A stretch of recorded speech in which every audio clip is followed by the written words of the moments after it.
are in the first week of January, folks. Like, welcome to 2020, bitches. Let's do this. Came in hard. Hot and hard. Heavy and woof. Yeah. Yikes. But dating related, Yes. did you guys see the Sleeping Beauty proposal on the internet? Yes. I heard about it. Dude, Cassie wants to crawl out of her skin and die for something like that. It's if I'm going to propose to you, I lot. would never think that I will something say, you'd I like. think it's a lot. Like, they seem happy and good for them. For me, I'm just like, Jesus. Was it in a movie theater? I didn't see the yes. thing. I didn't watch it. So I guess her favorite Disney movie is Sleeping Beauty. Which is amazing. Well, it says everything you need to know about her. It's an odd choice, in my opinion. But it's that weird like deco animation style the that they were animation's doing for a great. while, which is really. I like the animation. And you got Maleficent in You it. do, you do. That's true. I love Maleficent. It's true. My favorite. But so I guess she thought that they were going to a screening of it. So they went to the theater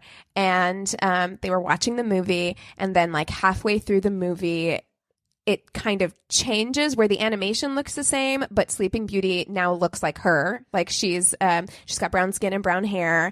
And then the prince looks like her boyfriend. And they do this whole thing where like he throws the prince on screen, like throws a ring box, and then her boyfriend in the audience catches it. No way. And proposes to her.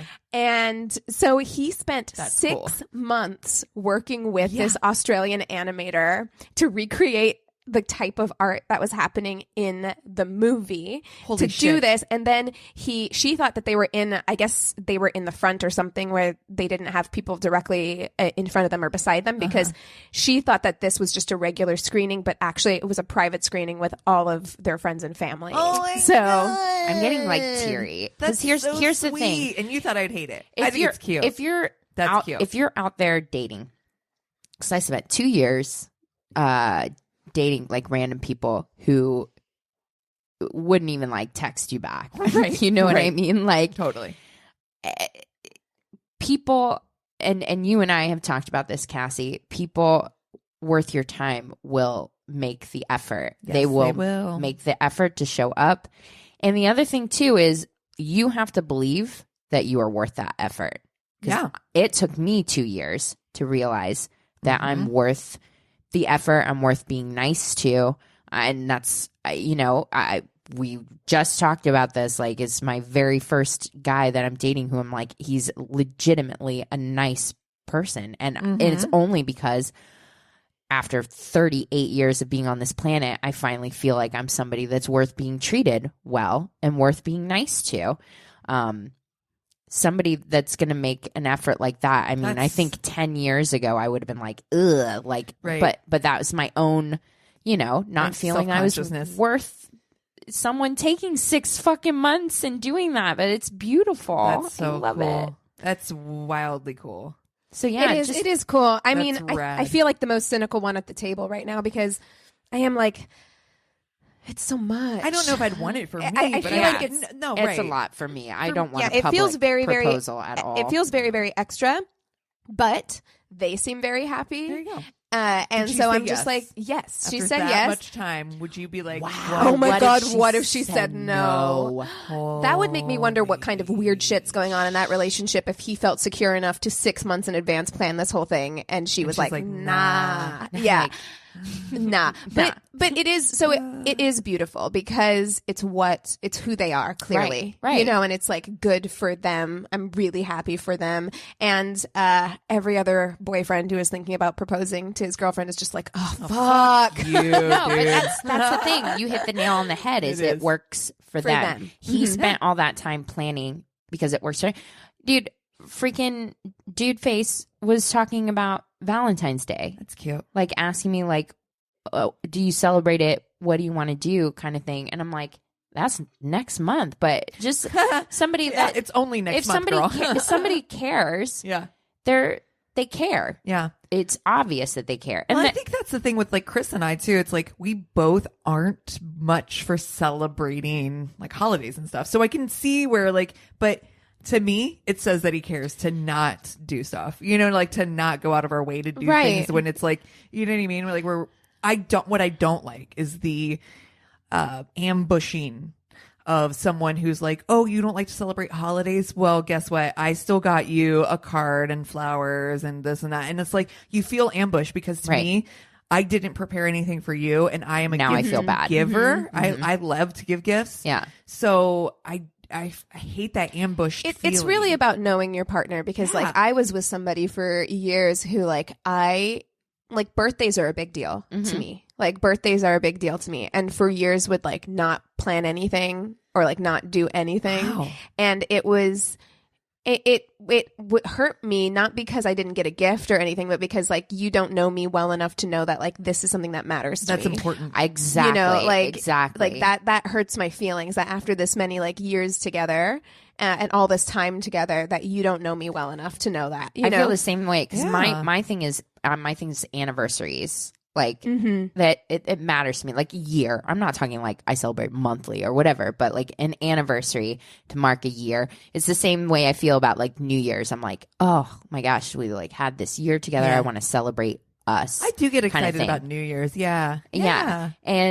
And so, having been with somebody that like it does not find anniversaries to be a big deal, always forgets them, and then it feels very selfish, because it's just like, because it doesn't matter to you, you don't care that it matters to me. Yeah. When you know it matters to me, it's just like, then you're saying like my feelings don't matter. Yeah. Right. No, I agree. I think anniversaries are important. Yeah. Like you said, like anniversaries, and like you said, like celebrating a year, like those are like feel milestone-y to me. Yeah. Whereas like a Valentine's Day. Valentine's Day is so arbitrary. Yeah, you know what I mean? yeah. And that's the thing. That's why I said, I'm like, I'm not going to go and waste like a bunch of money or whatever. No. It's just not the person that I am. We I don't really need- celebrate Valentine's Day either. So like, not really. We're just gonna make dinner together at Yeah. home, you know? So, oh, hey, and this is My Worst Date podcast. I'm Christina. I'm Keegan. I'm Cassie. Hey. Okay. Okay. So I have the ghostiest of ghosting stories I've ever seen in my life. Oh. Okay. Dude, I still have been thinking about the past few weeks, those stories that we had about people that went on dates with like, they're like, Yeah, and With they were ghosts. never Exist. seen again. Right. Exactly. Yeah, No one knows who they are. it's just like, how does Dude, that work? yeah, speaking of that, I don't want to hijack your story. So you go first, and then I'll tell you what I was going to say. Okay. So I found this so we'd shared a story from Reddit. This, that girl had written me back, and then through another story that she'd like shared with me, I found this, site called Ask a Manager, and it was a story that's on there, and it's an advice thing, like Ask a Manager. Okay. And this is from like 2017. A reader writes, I was hoping you would be able to help me with a conundrum I got myself into. I have been an expat since graduating and have been moving a lot. More than a decade ago, when I was still young, I was in a relationship with a woman, Sylvia, in a country where we both lived. Sylvia wanted to settle down, but I was not ready to commit so young. We clearly had different expectations from the relationship. I did not know what to do, and well, I ghosted her over the 2 years together, living together. No, I'm Over sorry. the Ghosted Christmas- after 2 Listen, years? over the Christmas break while she was visiting her family, I simply moved out and left the country. I took advantage of the fact that I accepted a job in another country and did not tell her about it. I simply wanted to avoid being entangled in a breakup drama. Sylvia was rather emotional, really became obsessed with the relationship. Fuck you. Oh, tracked me down, even causing various scenes with my parents and friends. Yeah, because what the fuck? You come home from Christmas break? That makes After me 2 furious. fucking years, and you don't understand why she wants some fucking closure. And then if had you the want to do it, gall to call it avoid obsessed. drama, you fucking nut up and fucking break up. Yeah. Because of course, if someone did that to me, like it literally, my fucking head would explode. Right. You just You're moved out living because with some. You don't. You Well, you know, there is Billy no Bob closure. Thornton did that to Laura Dern. Really? Yeah, because she Oh, was that's right. she I was did hear about out that. filming a movie. That's right. They were together for 5 years. They Yeah. lived together. She was out filming a movie. She comes back, all her shit's gone, and Angelina Jolie's living in her house. Could you fuck? Like, So, and how dare he try There's and make more. her sound like she's crazy? Oh, you you gaslighting motherfucker! 2 I years know. together? 2 fucking years. And then living together, you just moved out, didn't tell her, just so she comes home from Christmas vacation, all your shit's gone. Right. I would be like, did he die? Like, what happened? Was he kidnapped? Yeah. And you're going to no be like, explanation, no nothing. explanation, move to another fucking country? Fuck you. Anyhow, fast Garbage. forward to now. I now work as a math teacher in an international school. I have been in other relationships since. So Sylvia is sort of forgotten history, really. 2 What a years ago, piece of forgotten shit. fucking history. Oh my God, I'm so mad. I know. Sadly, I'm like, till I'm now, shaking right now. This week, I learned that our fantastic school director suddenly resigned due to a serious family situation and had to move back to her home country over the summer. That school had to replace her. We are getting a new director. I read the bio of the new boss and Googled her and was shocked to find that it's Sylvia. Oh, we have karma, not bitch. been in touch Karma, bitch. and do not have any mutual friends anymore. I am not a big fan of social media and had no idea what she'd been up to since the unpleasant situation, motherfucker. Oh my Okay, God, so I love this. Somebody needs to set this man on fire. So yes, well, so the whole point of this is she's saying, do you have any suggestions for me on how to handle it and what should I do? I understand that this would not have happened if I did not ghost her back then, but I cannot do anything about it now. I gathered from the comments that readers usually have a go on people like me for quote bad behavior, but I am really looking for constructive comments how to deal with this situation. I want to throw my microphone. Bad behavior. AskManager.org says, oof. I wrote back and asked, how long were you in the relationship with her? He replied with, we were together for 3 years, lived together for 2 of those years. Oh my God. What a trash human. There's nothing you can say to him because just listening to He's the way that oblivious. he described the situation and then furthermore was like, I don't need you to blah, blah, blah. Like, just tell me, like, there's nothing you can say to get through to somebody like that who is obviously such a narcissist, such a gaslighting piece of shit. Yep. That he doesn't grasp the magnitude. He doesn't have the empathy. Obviously, He's actually a scary person because scary anybody person. He's a who, fucking sociopath. Yeah, anybody who cannot see why this is a problem, like why what they did was so wrong, and So clearly wrong. puts So all of the onus like on the other person, like all of the like Can't believe she was so responsibility. upset about She's it. crazy. So upset that she caused a scene with my parents. I would too, because if I came home from a trip and Chris was gone, I'd be like, I would have called the Been cops. dating for 3 fucking years. I'd be like, shit, what happened? What happened to him? Right? Like, wouldn't you put like so much on her as well? You couldn't have even left a fucking note to let her know what happened. This guy's a sociopath. 3 fucking years The together. fact that he could date and Feel nothing. and just bounce, that person's a scary person. Legitimately. Yeah. Scary fucking wolf in sheep's clothing. I hope that person did you ever there was a book and then there was like a thing that was put on like YouTube that I watched. It was called like Snakes in Suits, about like psychopaths and how like so many psychopaths go on to be like really like successful like CEOs and things like that. That's that guy. President. It's a fucking for sure. snake in a suit. I hope he never dates anybody ever again. Everybody be wary of that motherfucker. Like, Can you fucking imagine? I can't. I literally cannot imagine this woman. It blows my fucking mind. You go home for Christmas with your family and you come back. I just can't imagine, because what she literally walks into is an apartment with all his shit gone and him gone. Yeah. And no explanation. Yeah.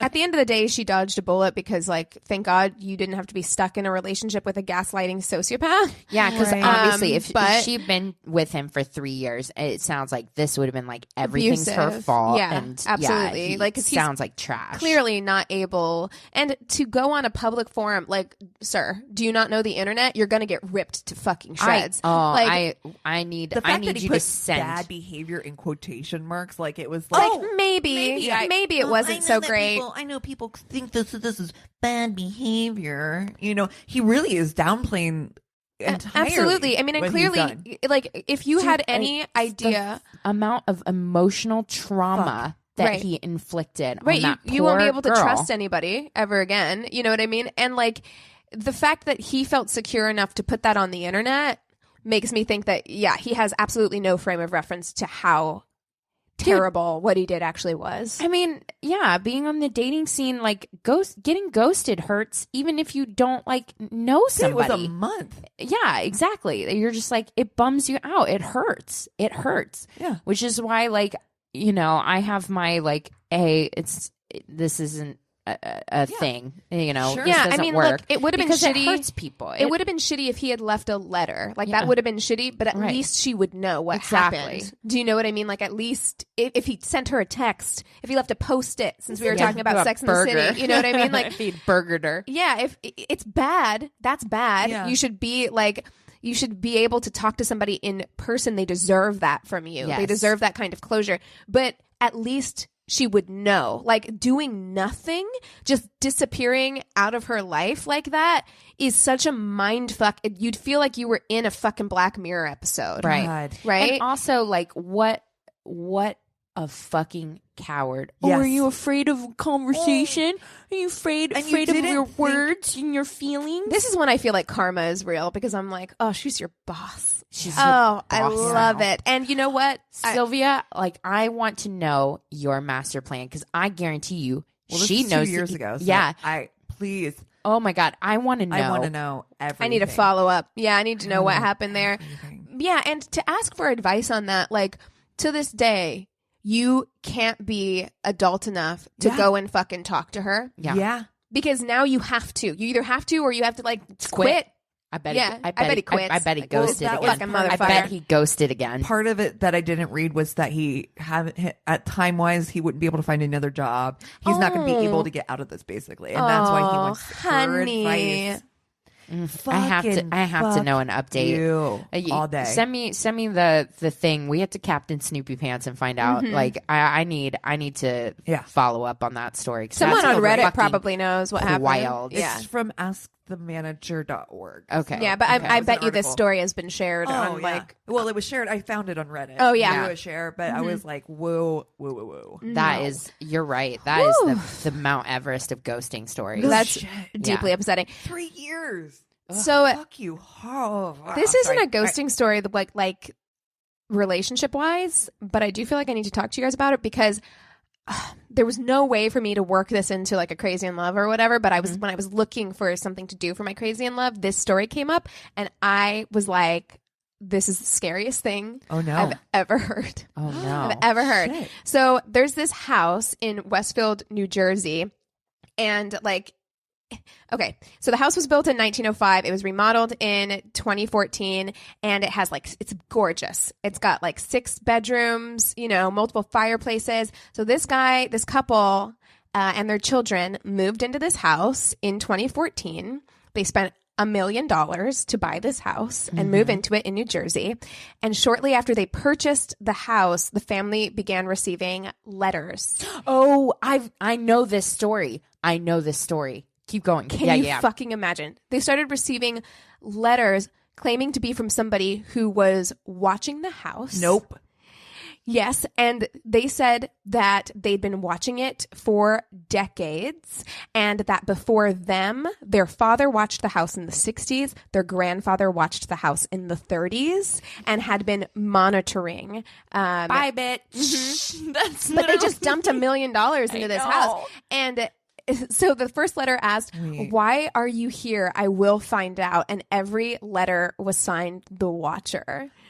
And after he claimed that he was keeping an eye on the house. He was sending them letters. He was saying, all the windows and doors allow me to watch you and track you as you move through the house. He made references to their children, and he threatened them. And he said, now I will watch and wait for the day when the young blood will be mine again. Talking about their kids. Listen, 911. I'm on Amen. the phone with my realtor. I want to speak to the last tenants of this house or the last owners. Oh, yes. So, yes. Okay. So Because I need to know every goddamn thing. he wrote them and claimed that he knew all their names now, and said that he would be calling the children into the woods by their names.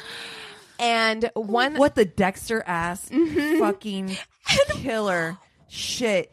Yes, one letter damn. insinuated that there were things in the walls. He wrote, have they found, and this is how he wrote to them, which is also creepy because he said, have they found what is in the walls yet? In time they will. Like talking to them. Yeah. Calling them they. Have they found all the secrets this house holds? So they filed a civil suit against the previous owners. Yes, because for not disclosing. Uh-huh. Yeah, Because absolutely. they claimed that the previous owners had been receiving letters as well and knew that there was someone stalking the house and failed to disclose this to them. Yeah. And it caused them emotional distress, but a judge threw out the case. You got me fucked up, dude. Yes. That person, Yes. that's wild ass shit. Right. Like, I get it. Like, oh my God. So they stayed in the house for 3 years and finally left in 2017, and the house is still on the market. They're never going to be able to fucking sell it. It's just like... What and it's unsolved. Like, the police have tried to figure out. It's got to be someone in the vicinity. It's got to be some of nearby. the neighbors or But something. How? But Like, because you can put up cameras. Like, how did they never find who was leaving these letters? Like, how is that fucking possible? Right. Wow. Isn't that insane? dude, you have to look into the story because there's a couple really good in-depth articles about it, and it's bone chilling. I can't Even there are imagine few you have things- fucking children and you get a letter like that in the mail. Consistent letters. Yeah, Consistent letters. multiple. And the way they're worded. Okay, but here's my thing. What if, follow me here. Okay. What if you treat this like Pete like- Davidson, Okay. and you'd get the letters and you just throw it in the trash? You're like, oh, okay. Huh? But could that make this person escalate? Because they're like, oh, well, they think I'm not serious. No, but then you wouldn't even know because you threw it away. Huh? You see what I'm saying? I mean, but the stalker would know. So, like, what if he escalated to doing something actually physically violent? Because you weren't paying attention. Because what he wants is attention, clearly. Like, he wants you to be scared. Fear. Yeah. Yeah, but what if you don't react with fear? But then what if he escalates to make you afraid by entering your home or actually physically Listen, harming you in some way? I feel this very Pete Davidson thing is going to be how I react to scary shit in the future. It's nice to know you, Cassie. Okay. Yeah, I'm like, I don't think I would. It's a nice idea, but practically, I don't think I would actually be able to, like, I don't know, man. You got kids. You got to go to the cops. You got to, like, try and catch this person. Like, Yeah, because for all the times that, like, that's like how every like true crime story starts is like, oh, they didn't think it was a big deal or they didn't take it seriously or whatever. Or in horror movie. Oh, It's yeah. like, oh, this is fine. This is totally. It's and then usually the like, wife being like, "Oh, babe, I'm concerned," and the husband being like, You're "It's fine." overreacting. Yeah, exactly. Gaslight.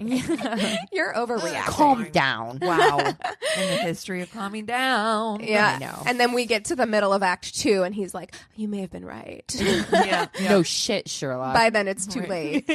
Yeah, but I read that story, and I was like, I can't. It's not a Crazy in Love in any way, No, but I unless. know. But it's the most. There are a few things that would. Your home, like Yeah. something that's you would never feel at ease ever. You know what I mean? Like I'd have the Terrifying. most blackout curtains you've ever seen. blackout curtains, security systems on Oh, all the it'd be doors like and fucking- windows.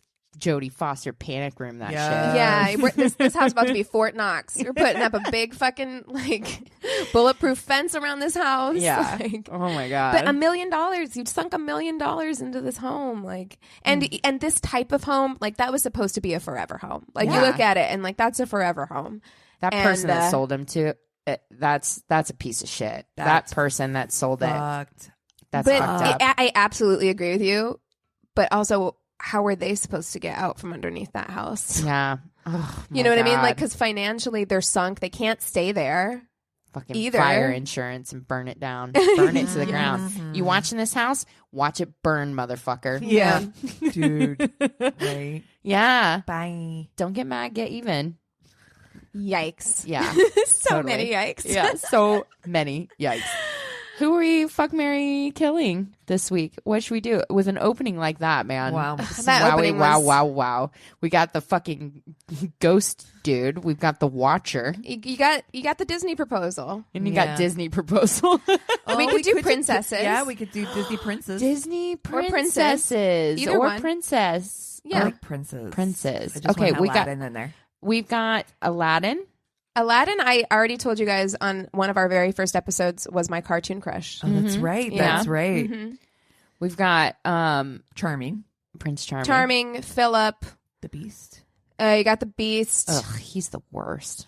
Yeah, he's got rage issues. He really does. He's just like a little fucking tantrum throwing baby. Yeah, well, I mean, yeah, it's because he was too rich and didn't learn emotional stability in any way. Yeah. Who's Eric is the one Prince in Eric. Little Mermaid. Mm-hmm. He plays the recorder in Little Mermaid. Great. Wears a cape. He's got a cape on in that movie. So a lot of pants tucked into boots. Yeah. It's good. Yeah. It's the look. But he's got cute, though. He's got dimples. He's cute. He's pretty cute. Yeah, he's got an LEWK. Yeah. For reals. Yeah, but French. Huh? So there's that. Who else we got? We got Prince Naveen is from The Princess and the Frog. We've got... God, who else is there? Who else is a prince, too? Yeah, because you've got Mulan, who he's fucking hot, but not a prince. Right. You know? Yeah, they got away from the like prince and the royalty and stuff. Yeah, you've got the prince. Pocahontas, you've got the prince in Frozen, but Prince Olaf. no, Prince Olaf is the is the snowman. I don't have kids, and so I don't. Yeah. Yeah, so we'll do classic ones. Okay. Yeah, so each pick one. Well, I Little Mermaid was mine growing up. Yeah. That was my Prince Eric. Yeah, so that makes sense Prince for Eric you. was my prince. That makes so sense. I'll go with him. I know you want Aladdin, so I'll give you Aladdin. Well, I don't know because I feel like I did Aladdin. Not technically we a didn't prince do for though. Mary Kill. Well, I mean Prince Ali, kind of. He marries into it. He does marry into it. Babwa. Because he marries Princess Jasmine. So okay, yeah, I'll go with Aladdin. Sure. My favorite was Beast because I loved Beauty and the Beast. There we go. And I hear what you're saying. And, it doesn't mean I'm going to marry him. But I Hot was when just he thinking turns of, into a person. Very well, hot. And I think that like when you think about like who when you were at certain ages, Yeah. Beauty and the Beast was mine. Yeah. And Little Mermaid. was yours. And that transformation scene is beautiful. Like the Beauty and the Beast is a great fantastic movie. Yeah. And that scene where he transforms, I remember being awestruck watching that whenever he transforms from the beast back into a person. And then hot. So All right, it's actually kind of hard. Yeah. I know what I'm doing. Okay. I think I know what I'm doing too. I'm going to marry Aladdin. He is resourceful. Yep. He's funny. He is Down to earth because he's down been to poor. earth. So he knows what's Exactly. up. So he's not an eat the rich. Got a monkey. Yes. Fun. Fun monkey. Yeah. For sure. So I gotta marry Aladdin. I gotta fuck Beast. Honestly.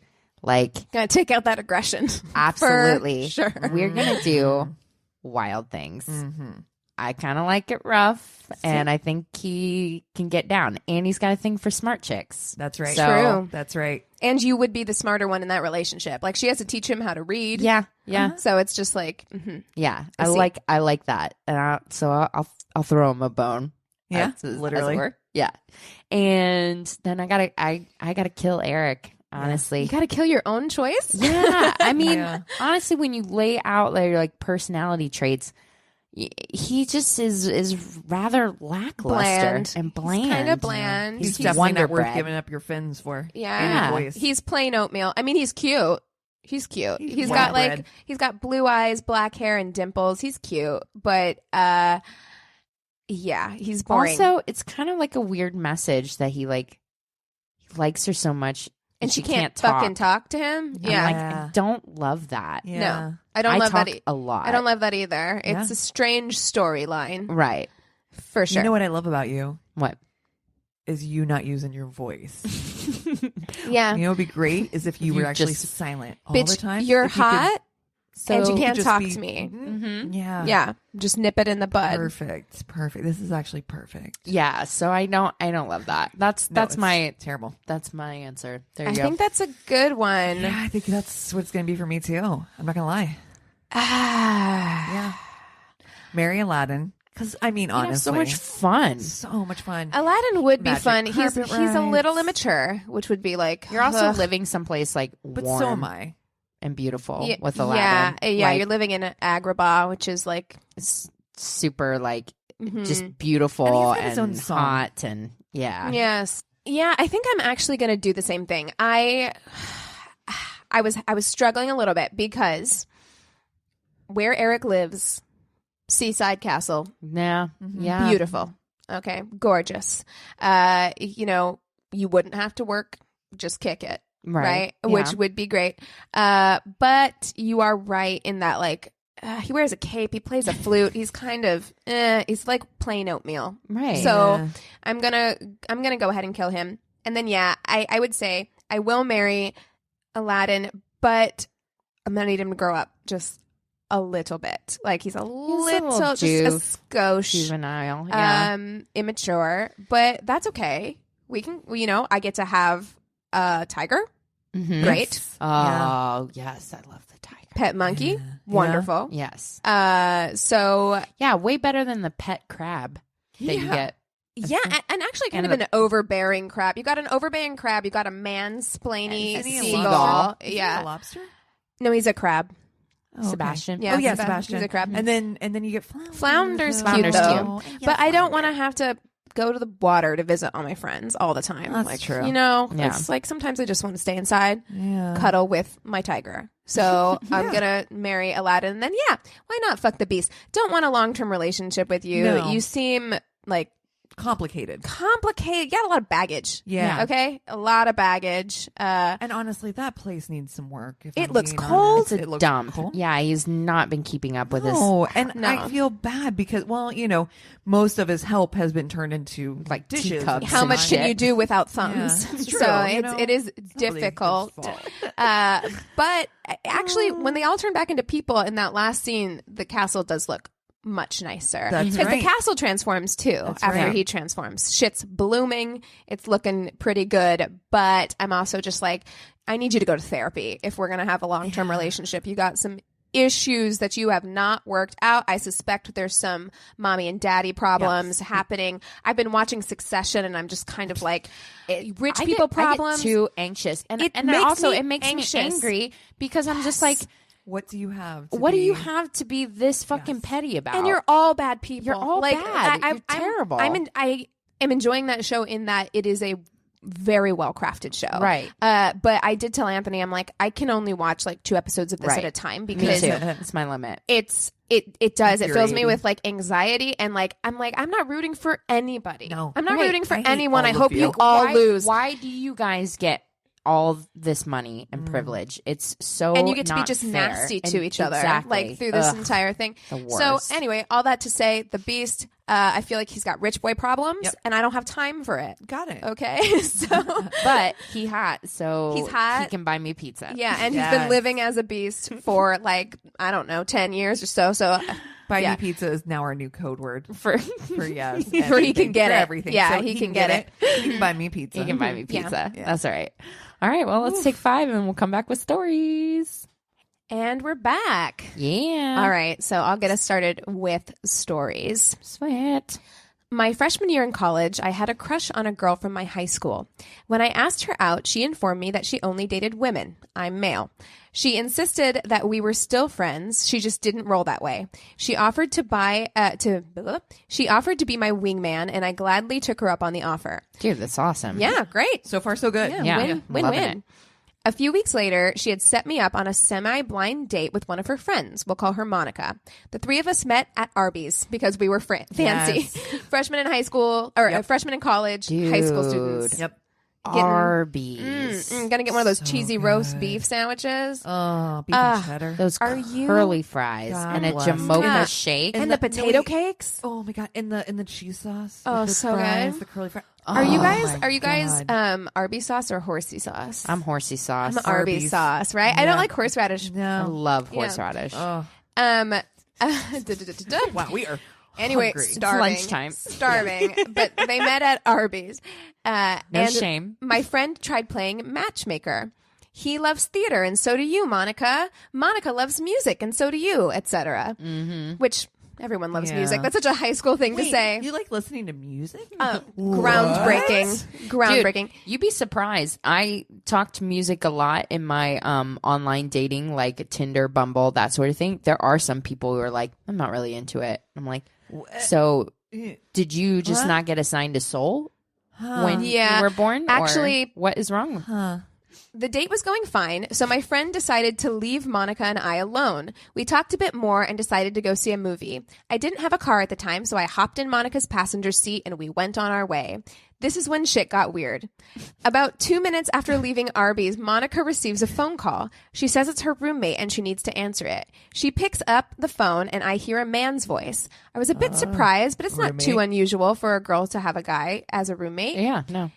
Monica and her roommate get into some kind of argument and she pulls over to a gas station. Another car pulls in right beside us. Oh, no. Again, I didn't think anything of it at the time. Baby, run. Monica turns to me and says, I need to go talk to my roommate. Just wait here for a minute. I assume that she wants to be on the phone in private, but what happens next will shock you. Is your roommate your husband? Monica gets out of the car and goes to talk to the driver in the car that just pulled up next to us. Stalker. Wow. This is where I start to freak out. What are the odds that her roommate happened to pull up right behind us? Oh, honey. I hear a bit of yelling and then I start thinking about an escape plan. Yes. At this point, Monica opens my car door and says, hey, I'm really sorry to do this, but my roommate is going to have to take you home. What? Is No. Monica okay? No. This is the part of the movie where someone in the audience screams, don't go with him now. That's how you get killed. Yes. White people always be going with strange men thinking everything will just be A-okay. Yeah. That's what I'm thinking. I wish I could say I got smart and said, no, thank you, I'll just walk and went home. But I didn't. With some combination of confusion and curiosity, I get out of Monica's car and That is white people shit. it is Yeah. headed into the passenger seat of this stranger. Oh, sweetheart, you are on a Dateline episode. It's also a thing that I feel like most women would not do. No, like, would yeah. be like, no. Yeah. exactly. I'd be like, no. Yeah, this white men shit. Yeah. We're in my hometown, so I know if he goes any direction he's not supposed to, so I can just bail out of the car and run to freedom, just tuck and roll. Yeah, like you know, normal. It's also a young man thing. Fucking ladybird out of Yeah, yes. Yeah, Oh, you're wow. going to Ralph Wiggum yourself out of this car. Like, yeah, that's like 18, 19-year-old boy Oh thing. my god. The guy was pretty big. I was 6'2" at the time. Did you shrink? At the time. Or maybe he got taller. He could have grown. Probably got taller. He Yeah. could have grown. Okay. Yeah. I was 6'2" at the time, and he was significantly bigger than me. Holy shit. If that tells you anything. It does. It does. Thank Tells me you. everything. I am frightened, sir. I don't remember his name, but we'll just call him Ross. Anyway, Ross So starts... Monica, Ross. Monica and Ross. Oh, he I likes see what's the friends. point. Cute. Anyway, Ross starts driving back to my dorm, and we're sitting in awkward silence for most of the trip. Eventually, he says, so, how do you know Monica? I knew something fishy was happening, so I wasn't about to say we were on a date. I just say, oh, we have a mutual friend, and hope Ross doesn't get suspicious. He just nodded his head and kept driving. Apparently, Ross was resolving some anger in his head because out of nowhere, he starts talking as if we were in the middle of a much more personal conversation. Yeah, a lot of people at our church are upset that Monica and I live together. I think they're just assuming we're having sex all the time or something. It shouldn't even matter since we're engaged, but it's still annoying to hear stuff like that, you know? I just nod my head as I realize what had just happened. Apparently, my lesbian friend set me up on a blind date with an engaged girl, and her fiance came and picked me up to take me home. Oh my god. The hell. Wow, you're like, sorry, bruh. I was silent to the rest of the night. I told Ross the wrong dorm so that Yep. he wouldn't know where I lived and got out of the Smart. car and just walked around campus for a bit. It was definitely the strangest date I've ever been on. Wow. Holy Someone got her wing woman smoke. privileges Yikes. revoked Yeah. after that. Motherfucker, you don't get to hook me up with shit. No, Nothing. like you Not couldn't have given me a shit. heads up. Jesus, do you not know your friend Monica at all? Oh my god. God damn. Wow. Oh my god. Wow, woo, wee, wow. Okay. All right. So This story comes to us from the interwebs via our email. The subject was called Mistakes of Youth. She starts out by saying, "Hi, ladies. I got to say, getting your podcast every Wednesday makes the middle of my week a highlight. I'm submitting this as her third story." So she's already shared a couple stories with us. Oh, hey. And was wondering if Cassie wouldn't mind reading it. That's me. You win. The lottery. It went into my inbox. So, I was also the one who submitted the 32 and still a child, which Christina read. Yes, the one where it's like you've got yeasty breath. That fucking guy. Ew. That fucking guy. And my decision-making skills were rightfully questioned as well. Sorry. Well, I've always disliked Chipotle that Keegan read. Oh, yes. Okay. Yeah. So there we go. That's the little background. With the racist guy. Yeah. I remember. Oh my God, yes. Jesus. Oh, honey. Oh, I'm giving you a hug. all the things. Yeah. So yes. So this story is another one where I've made questionable decisions, but in my defense, I grew up pretty isolated area with limited to no dating prospects, which I we understand talked about. Yes. completely. Yes. If you hadn't already dated the person, they were assholes or friends of someone you've dated or drug addicts. I think we, again, have grown up in the same town. Yeah. Yeah. I didn't have a lot of experience and with many different types of people, and the isolation can mean loneliness and has you ignoring very commonly red flags. So she says, buckle up. This is a long one, but I think it's worth the read. Okay. All right. I'm ready. I believe I was around 16 or 17 when I first made contact over some dating sites. This was before Tinder, with this guy who was around my age and lived about 2 hours away from me. I lived in a farm area, and while 2 hours wasn't far for where I was, you know, city miles and country miles are completely different. Yeah. Yes. Totally. Absolutely. Completely. I didn't have a car, and neither did he, so our interactions were limited to online only. Our relationship was friendly and flirty, but nothing really serious. He was a bodybuilder, and I was thrilled a guy so fit and attractive would want to have a relationship with me. Or even exists in the first place. Because it's the internet. You can be whatever you want to be. Most likely you're a middle-aged housewife that's bored. So even though it was just textual feelings, Yes. especially since he was stingy with pictures, I know now it's not hard to get fit men to send naked photos to strangers they meet online. No, it isn't. I can actually make that happen. If we had a Right bet now? right now, I bet you I could do within 5 minutes, I could have a dick pic on my phone. Yeah. Or, I mean, just also really muscly people just want to show you their muscles. So they're willing to send Or you a photo. shirtless pics with very little And prompting. I'm not even talking about my boyfriend. I'm saying I could get random no. I know. shirtless Fit photo ass. in less than 5 minutes. Fit, especially fit ass Oh, guys yeah. who are just like into, like you said, Yeah. into themselves. That's why they do that. Yeah. So that they can. Narcissism. Yeah.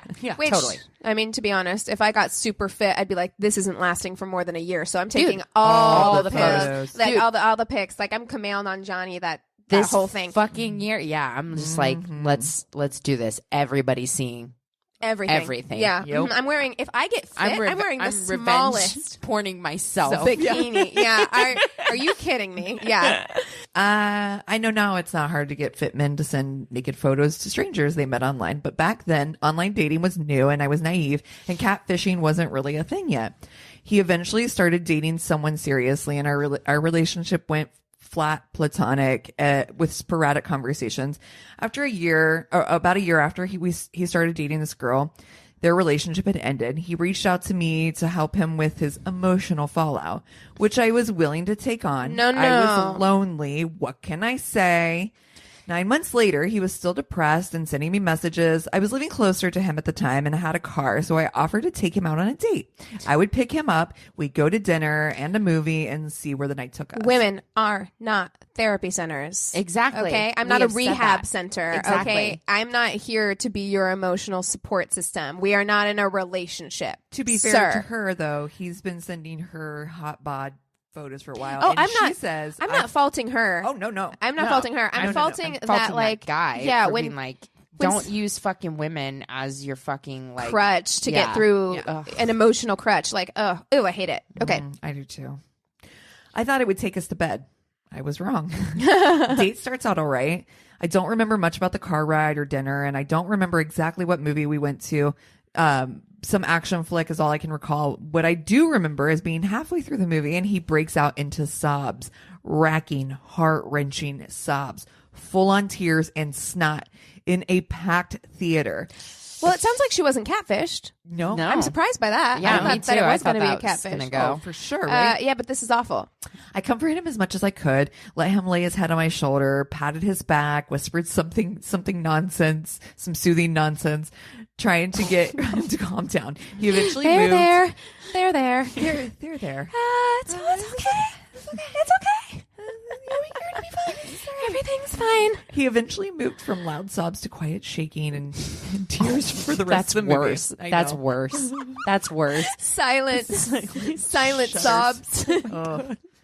I had no idea what to do and was flustered. I'm still of the opinion that 9 months after a year-long relationship, the sobs should be under control. Oh my God, that's the best sentence ever. Oh Yes. my God. If you are almost as far out of the relationship As you were in. That's in, got to be something else, man, going on. You don't cry Whoa. that hard. sobbing. Maybe you still feel bad, but the uncontrollable sobbing was a little Yeah, much. you can have a silent tear. I didn't even have that after my fucking divorce, man. Like 9 Yeah. months later, you still like get No, a little. well, like she said, little- you're so upset. Yeah, you can get misty-eyed or missy. Some- And that something was in a the- fucking marriage. This is a 1 year relationship. Right. I mean, but even then, I'm like, okay, like something in the movie could have reminded you about something, and you Yeah. could have like a tear, or you can feel sad. Excuse yourself, sir. You know, racking loud sobs. It's also snot. fucking disrespectful to everybody else in that theater. They wouldn't tolerate that shit at the ArcLight. They would have No, kicked they your ass wouldn't. out. I know. No. We're just trying to ArcLight watch don't play like that. Terminator. Like, Yeah, what I'm the sorry, fuck? sir. Come on. This is T2. All right. So, cut to 5 years later. I'm on Tinder, swiping, and see a familiar set of pecs and biceps with a charming smile. I swipe right, and it's a match. The relationship started out like it had before, flirty, silly, fun. I thought at first he didn't recognize me, but we eventually did address the crying incident, laughed about it, then moved on. We decided to meet up for dinner and then decided to become friends with benefits. Okay, so she's finally gonna hook up with this guy. She played the long game. Long game. Yeah. He's hot. She had a goal in sight. She did. She's gonna meet that goal. He's apparently hot. Dude, I can't say anything. No, me I- neither. Yeah. Look, Yeah. we've addressed it many times on Yeah. this podcast. If you're hot, we excuse all manner of shady Yeah. behavior. Cry in a movie. That's fine. Yeah. I need to climb that mountain. Mountain. Yeah. Yep. Mama's Dicks been a lot. thinking about that mountain for 5 years. Mount Get Stick. The dick that got away. the dick that got away. And I think we just named this episode. Yes, we did. Oh my God. All right. So we are both living in situations where having a fun night would be hard without unintentionally including the whole household. Roommates and close living quarters can be frustrating. So we decided to meet halfway at hotels. You're in a hotel. Fuck this guy. Yes. That's how good that dick is that you're Yep. putting down a credit card. Yes. The first time was fun. He paid for the hotel and we took full advantage of it. Did you ever hear about, like, Tom Segura had a whole bit about hotel sex? Oh, yeah. And they're just like, hotel sex is just Yes. so much dirtier than Yes. regular sex, because you're like, we're going to have sex, but we're also going to disrespect this room. Yes. That's what we're going to do. Yes. The next time I paid and he showed up 4 hours late. I had left work early to get there on time and I was irritated. I don't remember the exact text exchange. However, I remember telling him You I watched was a whole movie not- on Stars. Right.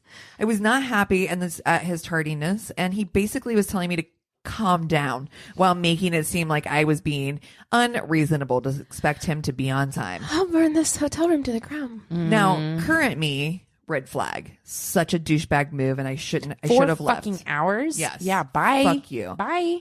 As I was then, I thought maybe it was unreasonable. It's just a hookup. It's no big deal. As I am now, I don't ignore the friends part of friends with benefit, and friends Damn. don't treat you that way. Good Yes. Preach. Yes. It's my time being disrespected. I can't. Yeah. I can't handle that shit. I mean, granted, you're in a hotel, and I think hotels are fun, so I would just be watching all the And ID. Such but, a comfortable bed for the so most comfy. part. Yeah, so many pillows. Yeah. But still, Yeah. But the principle. the principle is, did you feel disrespected? I would feel disrespected I would. after Yeah. 4 hours. Yes. I mean, I'm used to sitting around in hotels, but I would be like, that's extremely long. Or you Respect left my work time. early. Yeah. Did you text saying something came up? Like, you know, Nothing. nothing. Nothing. You were. It's. However, at the same time, he didn't ghost her and move to another country. So. Oh, so the bar is on the floor Yes. at this point. That's We're like, where the we're bar at. is so low that we're like, well, We've created new lows on this podcast and now new highs on this podcast. Yeah. Yeah. he didn't Weird. Thornton her. So there's that. Anyway, he eventually arrives and we hook up. We're in the hotel outside a major city, and he decides we need to go into the city for tacos from his favorite taco place. I'm always down for tacos, and we go in. Fucking Yes. men. He is a maniac at driving, whipping around other cars, throwing the middle finger, speeding through city streets. You're going to get me killed, sir. It's a huge turnoff. Dude, I'm like, roid rage much? Because that's what that sounds like to me. Yeah, You got I'm all like- them muscles and all that fucked up driving shit. You fucked crazy. Be Well, like, and roids do also like just mess with your hormones. Maybe that's why he cried so hard. yeah. Dude, I didn't even think. Okay, here we go. Luckily, we make it to the taco joint, order some tacos, and actually really great tacos, head back to the hotel. So he's good taste in tacos. There's one There you point in the pro column. There's Exactly. And the end. Once back, he pulls out a baggie from his pocket, which then I assumed was the whole reason for going out. I was pretty used to his pot habit. That didn't bother me. This wasn't pot. Cocaine? Cocaine. Uh-huh. I don't know exactly where he got that cocaine. He's At the taco joint, his tacos, dealer he's like- met him. Yeah, he's like, good tacos, good cocaine. He proceeded to fuck my brains out and pass out a couple hours later. Yes, hours later. Like she goes, I was unaware of what cocaine does to someone, but that was an experience I was Dude, hesitant usually to that be is a part not of ever again. the experience. Because Really? Coke dick is a thing. Oh, yeah, sure. where Depends it's on like how much you have. it depends. Yeah, have exactly. no It'll either experience get with it, hard but- and not be able to stop, or it just won't get hard at all. Oh, really? Yeah, Huh. yeah. Coke dick is not fun. That's not a ride. Not the ride that- you want to get on? No, No. it's not fun. Nah, it doesn't. None of this sounds fun, actually. No, I mean the I think there taco might be- part sounds. The taco part sounds Actually, the only thing I'm on board for so far is Yeah. just all the the tacos. tacos. Yeah. Yeah. So far. Yeah. A couple weeks later, he invites me out again, this time to hang out with him and a buddy. This is how porn start to me. No. I feel like this is how I've seen porn start this way. I don't trust this guy enough to be around him and his And a friend, friend. alone. A buddy. Yeah. No. No. And somebody who's a buddy. We're going to a dancing at a club they both knew and loved. I decided to go because I have poor decision-making skills when I'm feeling lonely. Bring a friend. And we've I'm not saying established don't this. go, but don't go by Yeah. yourself. Exactly. Bring Yeah. a friend. Yeah, yeah. As a precaution, I tell them several times that I need to leave around 2 a.m. that night so I could go take care of my dogs. Now, this wasn't really true because I had a roommate who would take care of them, but I just wanted an excuse to get out of the night. Just That's in right. case things Start the went night out south. with an out. Yep. Right. Yep. So I have absolutely no idea where we are. We drive into the city and I leave my car at this parking lot. Then I hop into the buddy's SUV and we go further into the city to a club. It's giving me anxiety. Once again, I reiterated that I absolutely had to leave by 2 a.m. to get home. You are paying for a cab home because They're not taking you home. They're going to be on all. all the cocaine. Yeah. So just when I thought that the hookup was a crazy driver, the buddy was worse. I legitimately sat in the back seat with closed eyes and clenched every part of me, bracing for the accident that luckily never happened. Like I did not agree to be an extra on Fast and Furious. Thank you very much. Twice during this ride, we pull over to alleyways for the two of them to get out and pee behind dumpsters. That's an aggressive amount of peeing. Yes, it is. Wow. Twice on a drive between. And also, do you know how panicked I would be if someone pulled into an alley? alleyway. I have chills. I hate it. I have full body chills. You got two aggressive dudes, and you're the only female, and they're pulling you into an alleyway. I don't No. I was not having a lot of fun, but we arrive at the club and it looked promising. We went in and the guys immediately dispersed to hang out with other people they know. I went to the bar and ordered a drink, then people watched, and as I'm watching, I noticed the line in the bathroom is extremely long. My hookup exited, comes up to me and asks if I need to go in. I shake my head and he leaves me again. Maybe 20 minutes later, he bounds up to me over the top hyper and drags me onto the dance floor. He starts yelling in my ear about how great the cocaine is. Can't not say cocaine. I know. The cocaine is here, and that he just got in the bathroom and had to sniff off the back of the toilet. Listen, Oh bathroom my God. cocaine. Bathroom. Ew. I literally, in my head, I imagine this. It's just a line, and there's a dealer just standing right in the doorway who's just handing out bags. It's like the person that hands you towels. hands you towels. Also, there's a bump I laid out for Yes. you. I don't know if you'd like to have a would you rail. like some double mint gum, a Tic Tac, or a line rail? of cocaine? Rail of cocaine? Tip jars right over here. Yes. What if you didn't tip him after that? You're No. like, deuces. No. Yeah, no. I think I think you get kicked out of the bar. Yeah. Actually. pretty much. Talking, I'm trying to be cool and chill, but there's no need to make a big deal of this. He wasn't driving and I wasn't going home with him. I told him again about having to leave again at 2 a.m. to go get my dogs. Pretty sure I felt a record scratch in my head. His buddy, I just watched I agreed to told him not to worry. His buddy was a good driver while high. Words I never want to hear. We've all God for Uber and Lyft. Honestly, Yeah. just like don't put yourself. We've in that all been in that situation. The very next situation sentence. though. Like I remember being in before Uber and Lyft. This is I remember- before Uber and Lyft. Yeah, I remember being like 18, 19, and there was always that person who was like, "Don't worry, he's a good when he's a good high. fucked up driver." Yeah. and you're like, Yeah. And you had no choice but to be like, okay, well, this is okay. And she says this is before Uber and Lyft became a thing, and I had no idea where my car was. So that's the other side of it. So even getting to a cab at this point, she doesn't really know where her car is. It's at this lot that she left it at when she met them. Jesus. So she's like, I tried to make the best of it. I had another drink, danced a bit more. Guys were out being social. I counted how many times my hookup went into the bathroom and tried to keep track of the buddy. The buddy went once, maybe once more. My hookup went probably 5 more times. my God. Yeah. We'd arrived around 11. The club shut down at 2. I thought we'd go back to the cars as I requested. We didn't.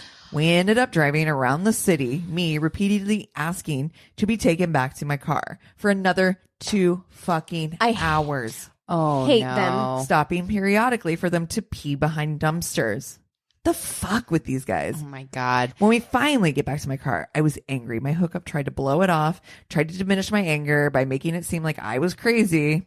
I was not crazy. No. I got into my car while the two of them flew off in the night to do whatever the hell they were going to do, and I drove In home. the morning. That would have been like 4 in the morning at this point. Yes. Like people are waking Fuck up. My you. dad is getting up to stomp Yes. around the living room at this point. Yes. He's Okay, grounding- my dad too.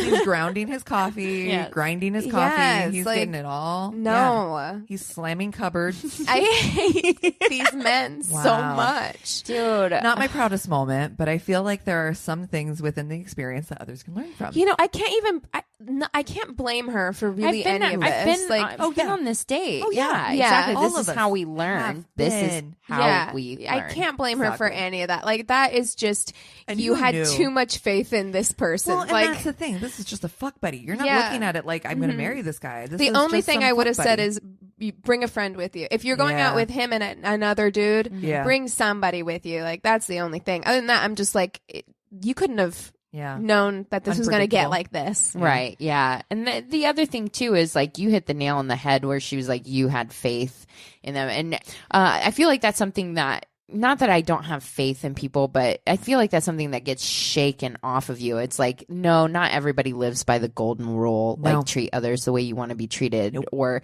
you know, Right. like at the end of the day, like Well, and drugs skew that too. drugs definitely skew that. And you just cannot really rely on somebody to have your best interests at heart, or to be a good person. Well, and he just wasn't a good friend No. either. She had different expectations of their relationship than he did. Yeah. Like, that's a big part of it. Well, too, just you know? like said what- friends with benefits, but Friends. friends. Yeah, Great friends. she Be nailed fucking- it. He Nailed obviously didn't have those expectations out of whatever they were doing. You know what I mean? Like, Definitely not. ugh. So she says, thanks for taking the time to read this long one. Keep up the amazing work. It's awesome to be part of the MWD community. Yeah. Yay. What up, Worsty? What up? Well, Jesus. This one Jesus. is pretty I found it on Reddit. I titled it Mean Girls. So I decided to meet up for coffee with a girl that I had been talking to online. We talked for 45 minutes or so, normal first date topics like family, travel, etc. She then asks, so where did you do your undergrad?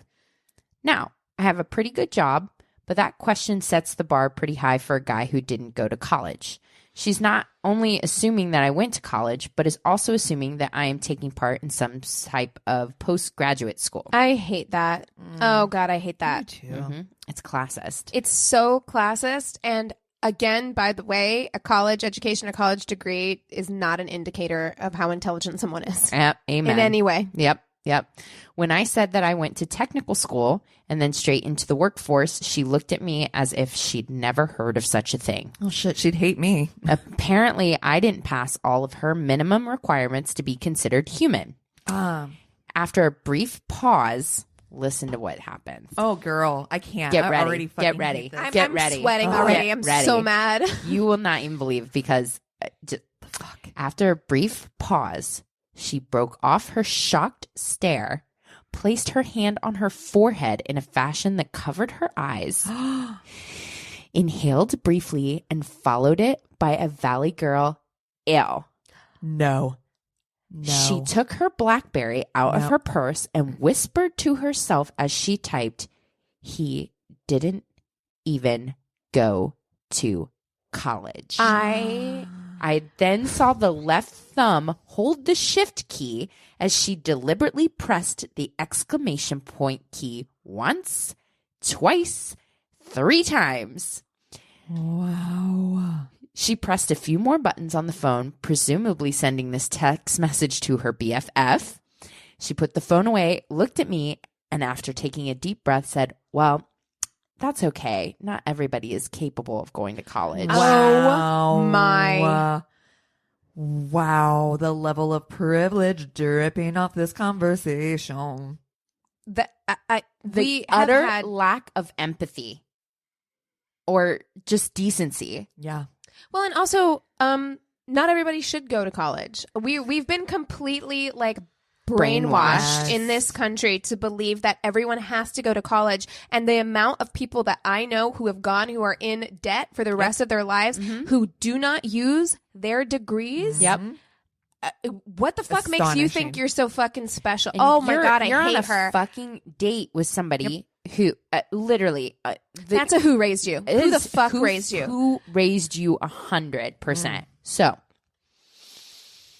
she put on a fake smile, followed by an awkward laugh, and just stared at me awkwardly. I couldn't believe that she'd react so rudely to something and then try to act as if it didn't happen. After staring at each other awkwardly for a few seconds, I finally broke the silence by saying, wow, okay, so yeah, I guess it's about time to get out of here. I stood up and took my trash to the trash can, and she followed me out the door. I turned and began walking down the street, and she followed closely and said, how far away is your car? This girl was This expecting bitch. a ride. No. I'm sorry, honey. You can call a Lyft or take a bus. How about that? So I stopped and turned around and said, oh, I'm about a block this way. Where did you park? She replied, oh, I took the bus here. I don't have a driver's license. What? Now, Oh. normally I'm not a rude person. Oh. Even in that situation, I was priceless, though. just going to walk away and let that be that, but I couldn't pass this opportunity No, you up. cannot. Honey, that was a gift from the gods. Yes. So I looked her right in the eyes and said, ew. Pulled out my cell phone and typed, No, you didn't. she doesn't even have a license. Exclamation point. Exclamation point. Exclamation Oh, the point. petty is amazing, and I love it. the level of petty I aspire. I know. Then I put my phone away, looked up at her, smiled, and said, "That's okay. Not everybody is capable of driving a car. Lucky for you, the bus stop's right over there." Ooh. I wish. Oh, it's so satisfying. I wish I took a picture of the look on her face as I walked away. It was priceless. So Oh, satisfying. bitch. I love it. I Oh, love it. mwah, I'm just chef's like, kiss. she The deserved level of way worse than that, but petty. at least he got to have that comeuppance because that, I mean, I'm so sorry that anybody, I don't understand making somebody like feel small. I think it's such a disgusting trait to have in a Yes, person. it is. And I hope that interaction engendered some sort of soul searching in that fucking bitch for her to I doubt it. No, I doubt I it. doubt it too, but Yeah. Wow. You know, he didn't even go to college. I Wow. fucking hate you so much.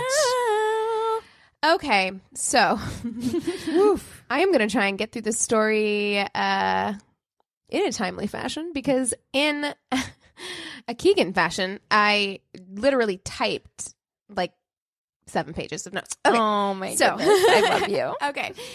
So this story I had read about, I remember a few years ago on Jezebel initially. And then, Love already. yeah, and then like there was a couple of months ago, Case File did a story, probably like 4 months ago, Case File did a story. And it is a little wild. Okay, let's jump in. So Richard Brittain was was from Bedford, UK, and he sounds like the kind of guy. This episode is just full of the most insufferable people of all time. Yes. He sounds like the kind of guy that I would personally hate to meet. There's no doubt that he was intelligent and that like he had a high IQ, but he believed that he was the smartest person in In the room. any room to the point where like he lost friendships, he lost jobs. Like he would talk about how it was easy for him to get a job but difficult for him to hold on to one because he always believed that he was right in any You're situation. insufferable. Oh, Yeah, God. he didn't have a job longer than 2 months at a time. So you can only imagine how much more insufferable he became when in 2006, when he was 19, he won the popular British game show Countdown, which is like a words and numbers game. So I went on Wikipedia because I was like, I need to understand his personality. I Right. need to understand what kind of game this is. Is it kind of like a Jeopardy kind of thing? It is, but there are like word rounds where you have to like make words and then number rounds where it's just like math or some shit. God. Which Okay. no, thank you. Well, I hate that. But it is also kind of like Jeopardy in that every series, which I'm guessing is like a season, it's usually what they call their seasons. Every series is 8 episodes, 8 games, and the winner of a game moves on to the next game. And he won all 8. So he Wow. won the entire series. And we have that like over here when like a Jeopardy run Right. goes on for a while, Forever. like it gets you Yeah. know minor celebrity Yeah, status. yeah, exactly. So he became what they called an octo champ. He had won all 8, and it doesn't happen very often as far as I can tell. So UK listeners, let me know. But that was kind of the vibe I was getting. So after he was the Series 55 champion of Countdown, he really started believing that he was like a superior level of intelligence to everyone around him. He had a small bit of fame. He wouldn't let anybody forget about it. He brought it up in every fucking conversation. Sounds fun. He At started, parties. he started getting recognized. And then later, less than a month after winning Countdown, he went on to the British show Brain Teaser, which is like a quiz show, and won that as well. And so he won £1,500. So once again, Hey, big spender. hey. And he didn't even win money for winning Countdown, as far as I really? saw. He won like dictionaries and a trophy or some shit. Wow. Wait, what? Why do people even do that? To prove they're smart? Like, I don't That's know. so stupid. So he even made a YouTube video, which has been taken down. I did go to his YouTube page channel, and it's creepily mostly like 150 videos of classical music. Oh, Like he just, weird. it's a little strange. Of him performing it? No, No. just like classical music with like Renaissance paintings as the background, different songs. It's like 150 like videos. that. That's a level of It's like that. time I just can't imagine spending on something like that. Yeah, it's kind of creepy, but it looks like he took this video down, but you can find clips of it. I was able to find clips of it on like Daily Mail and things like that, where it's like him talking into a microphone directly to camera. He's got like countdown memorabilia around him, and he says things like, if you're a British viewer, you probably immediately recognize me as the winner of Series 55. And then goes on to show not only a framed photo of himself on the show, but also a photo of himself standing next to the hosts. And one of the hosts is this like very curvy blonde woman. She seems like kind of a curvier version, but kind of like the British Vanna White, right, sort of. And he says, this is Carol Vortimer. She was rated the sexiest woman in the UK. I know a lot of you want me to talk about all the rumors about dressing room encounters I may or may not have had with Carol Vortimer. Get the fuck And then he out winks at the of camera. Here. You had no such encounters. Yes, What? and she came out and was like, no. She Absolutely fucking not. quashed that shit immediately. Yeah. She was like, that did not happen. Do you know what that person was like? Did you go to high school with that guy? Oh, yeah. We all did. Oh Yeah. yeah, and We all went it's to the high school kind with of that guy that you hated in high school, who you Hated. saw on Countdown, and you were devastated that he kept winning round You're after just round like, of this show. God, This motherfucker fucking right here. guy, he's the worst. They're just like small, sad. He's the worst. people. Yes, Smug. yes.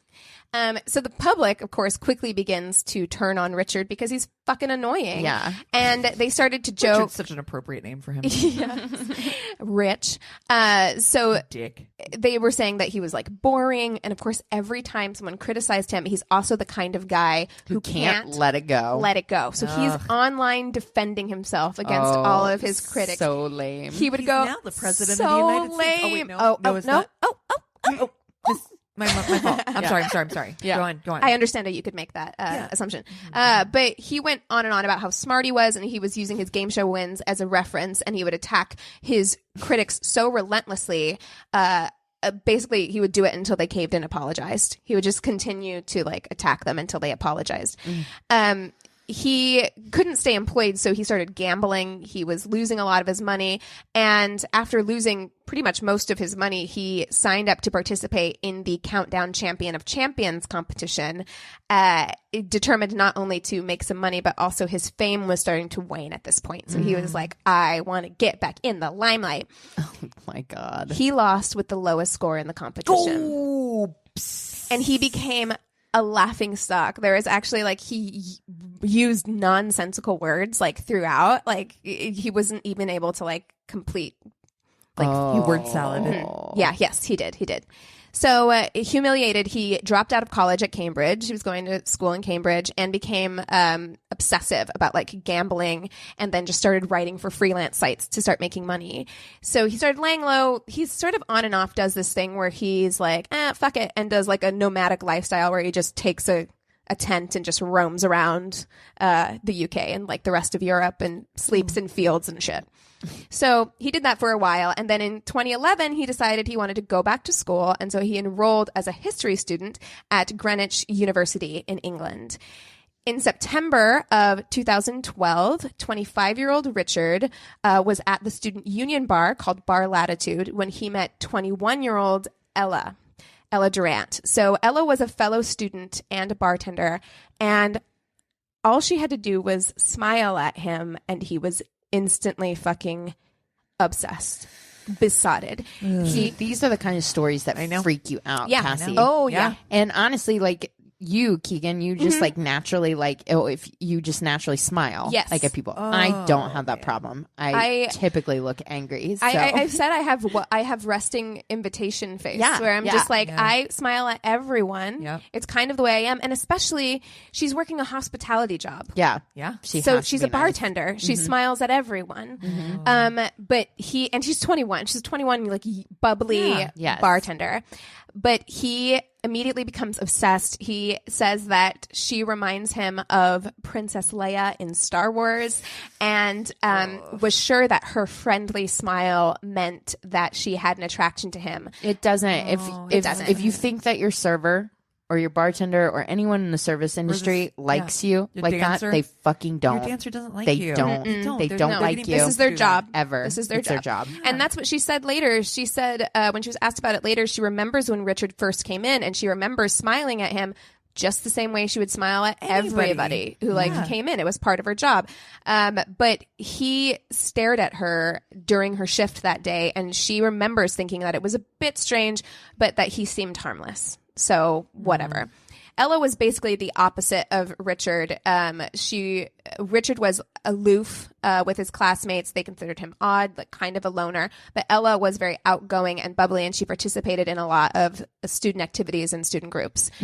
After meeting Ella, Richard began going to the bar more frequently, and quickly he memorized the times of her shifts and only ever came in when she was working. Oh, red fucking flag.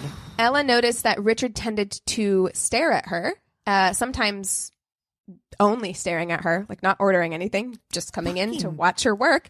But she convinced herself that she was being paranoid when she felt uneasy about it. But she's 21. I get it. Listen to your gut. Yes. Okay. Yes, exactly. Of course, Richard. I was gonna. Not the time. Nope. Story's too long. Gotta get through it. Okay. Of course, Richard wasted no time in telling Ella about his countdown win, but he said that he was sure she had recognized him, but was playing it cool. It's like, I told her about it, but I'm sure she already knew who I was.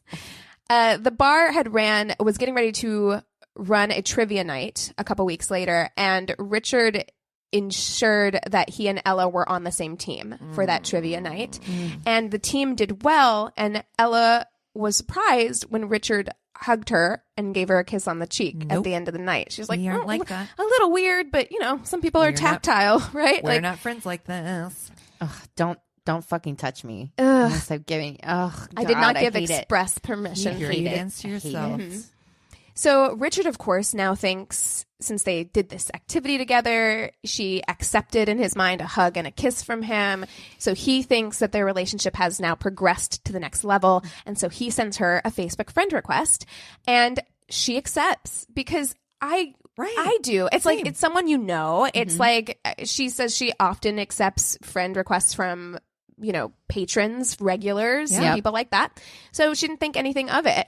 Richard also found Ella's public Instagram and Twitter feeds, and she tweeted like a 21-year-old college student in 2012. Fucking Joe Goldberg'd her. It was... He did. Yeah, but then he couldn't see him when he put the hat on. Yes, he just disappeared, immediately disappeared. Gone. And he's not that this matters, doesn't look like Penn Badgley either. Penn Badgley is... Makes things complicated. He's so much more hot when in this show than I've ever. It's upsetting. It is. weird. It's something. It's not okay. Really, it's really something we all need to grapple examine with. about ourselves. Yes. We all need to take a close Therapy. look. Put that shit under the microscope. Anyway, but I mean, her Twitter reads, so we are a year apart. So in 2012, I was 22. Ella is 21. I understand the way she was social media-ing, which is a lot of vague booking. It's a lot of song lyrics as posts, And Richard becomes convinced that she's secretly communicating with him when she tweets things like, he's the one when your heart beats a bit faster. You walked into my life and it's beautiful, which sounds like a song lyric to me. Like, I think it's vague things probably directed at someone, but kind of like not you, bro. But not you, bro. We would have had this conversation. You would know. You'd know if it was you. Yeah. Know. And if you don't know, it ain't not you. It ain't you. So it was Chuck. Yeah. So Richard devised a plan to impress Ella by submitting them to be on a team together for the televised game show, the BBC University Challenge. No. Richard wasn't sure if Ella was smart enough to be on the team, but was willing to carry her if it meant spending time with her. Wow. Yeah. Yes. No, I remember this case file very well. I loved hearing it in his. Actually, this is one. If I know a lot of people think that the way that he speaks is boring, but this is one that if you feel that way, this is a good one to listen to. Actually, so So he printed out an application for her. He brought it into her work and invited her to join the team. And she was surprised by this. And she said that she was like, "What's your name again?" I'm sorry, who are you?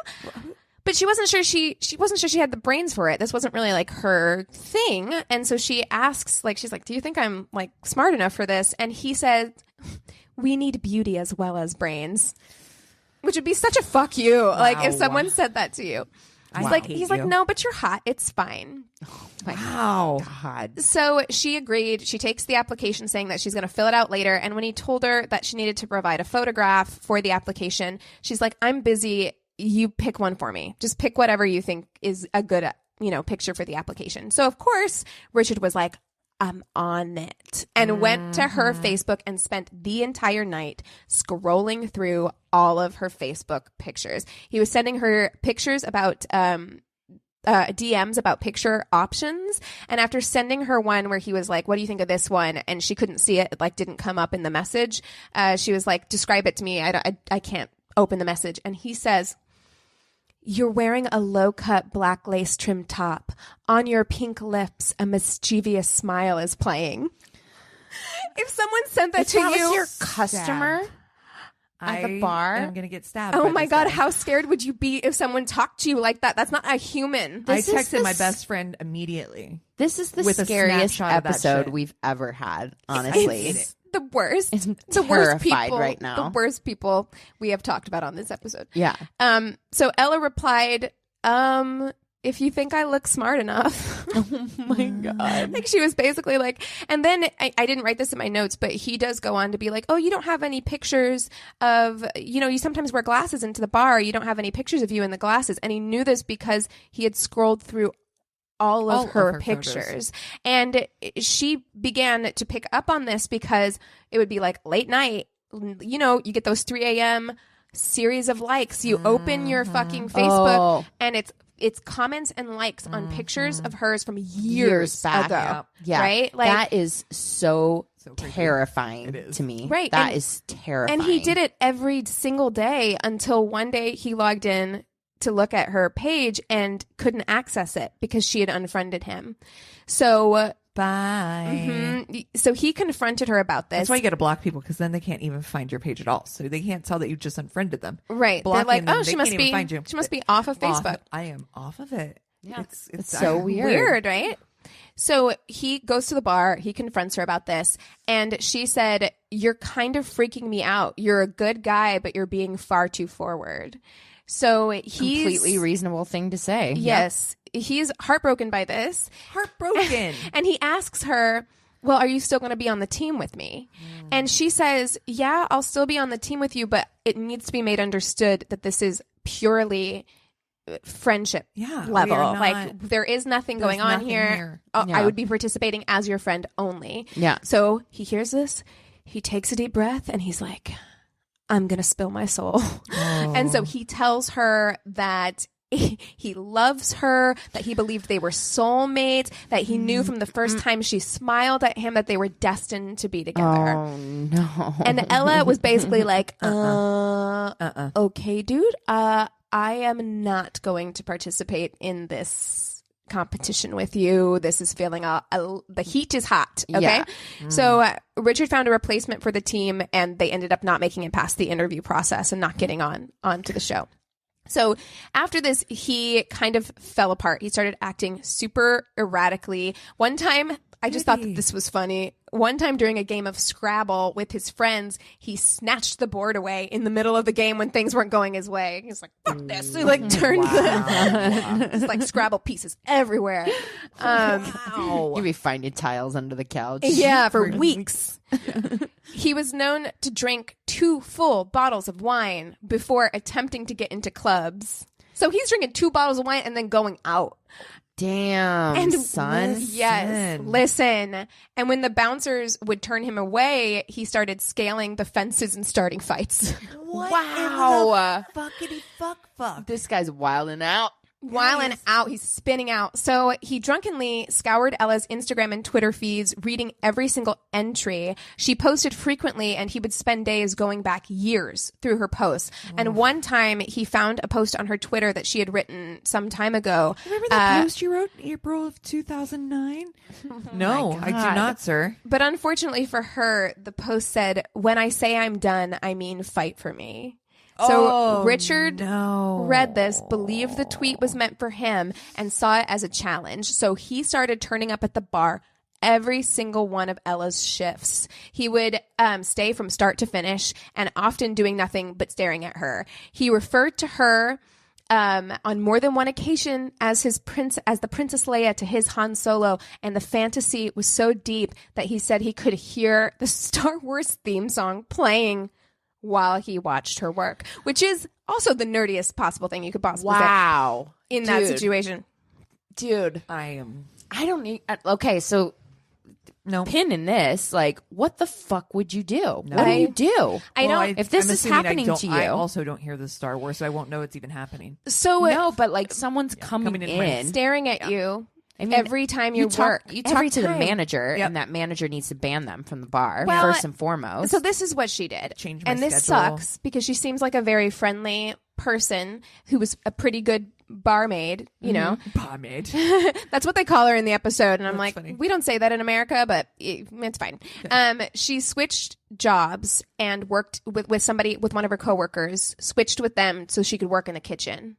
So that that sucks. It sucks. That's a pay. That's you're not getting paid as much. Well, I don't know how they do things hourly, but you don't get as much tips. Out. Yeah. Do they do tips there? Because a I lot of actually European don't know. places don't do tips. I don't know. So one day in December, he cornered Ella as she was walking to class, and as she tried to get away, he said, "I just wanted to wish you a happy Christmas." She got away, and later, when Richard checked Ella's Twitter, he was very excited because she had just written a new post that said, "I just wanted to say I love you." And so Richard was convinced that Jesus Christ, because both of their like interactions started with "just wanted to," that she had been talking about and to him.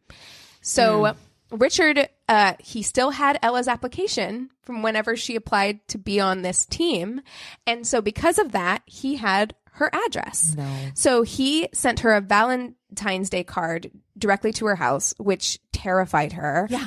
And this behavior went on. Fucking 9-9. It went on till April when Ella finally had enough. She complained to university authorities, and they made Richard sign a contract that said he would stop harassing her. Oh, but that'll did work. nothing else. They didn't do anything to physically protect her. So Ella wrote about her feelings on Twitter saying, not happy that he's going to be let back into the student union where I work. I just want it to stop. But she used a emoticon at the end that was like the :/, which is like the face, the like uncertain face. And so Richard convinced himself that because she used this emoticon, she wasn't serious. Like he's like wink. Yeah, kind of or like, just like she obviously doesn't feel that strongly because she used this emoticon at the end of it. So weirdly, Richard kind of took the contract not to see her like seriously, and so he would instead call her and leave her messages, and because most of the time she wouldn't pick up. And once he left a message that said it was love at first sight, and that same day Ella tweeted a meme that said "you had me at hello." So he's continuing to think that she's sending him coded messages through her social media. Stop social media, but I don't think she knows that that's what he's doing. Right. Yeah, Right. that's fueling it. Yeah. So he continued to send her cards, poems, drawings, and love letters to her house through the mail. He called her obsessively. He was playing songs like the Beatles' "I Want to Hold Your Hand" on her voicemail, and eventually in like 7th grade. Played the Police's "Every Breath You Take" and left it on her voicemail. Nope. First, don't leave me a voicemail. It's true. Text me. Imagine so many voicemails. Oh my too. God, I so many definitely didn't get voicemails it for like a month. And I'm like, oh shit, he's been stalking me. A month later, I checked my voicemails. I'm like, oh shit. Yeah. Well, up until this point, Ella said that she kind of felt sorry for Richard. Like, she was freaked out, but she didn't want to go to the police. but his behavior was so increasingly manic. It was to the point where she was having panic attacks if she would see him in public. And if he came near her, she was screaming at him to leave her alone. So when the letter started arriving to her house, she finally made the decision to go to the police. Good. So stalking had been made illegal in the UK since 2012, but nevertheless, the police told Ella that stalking cases were difficult to prove. And since Richard hadn't actually harmed her, that there wasn't much that they could do. But there is physical evidence. I mean, she's got all these letters and stuff. Right. But I mean, we've said it before on this podcast. It takes someone actually doing something for the police to step in. So they didn't even pay Richard a visit. All they did was talk to the university, who banned Richard from the student union building, and he could no longer visit the bar or sit outside and wait for her to finish working, which he'd done on more than one occasion. So Ella graduated not long after that. I think she graduated like mid-semester, graduated a little bit early, and decided to move back to her parents' home in Exeter. For a while, it seemed that Richard had backed off, and so she was happy to return to a somewhat normal life, And feel a little bit safe, Sometimes if shit goes down, that feeling of safety that you can get by hunkering down and going home. Right. Yeah. You're secure because you're with your parents. Your mom and dad. I get that. Yeah. Richard, in the meantime, was going through bouts of hypermania and depression. And when the university put on a graduation ceremony for Ella's class in October of 2013, he couldn't resist showing up. He had at this point figured out that, like, I don't think she actually wants me around, but I can't resist going. So it had been like 6 months. She hadn't seen him for 6 months.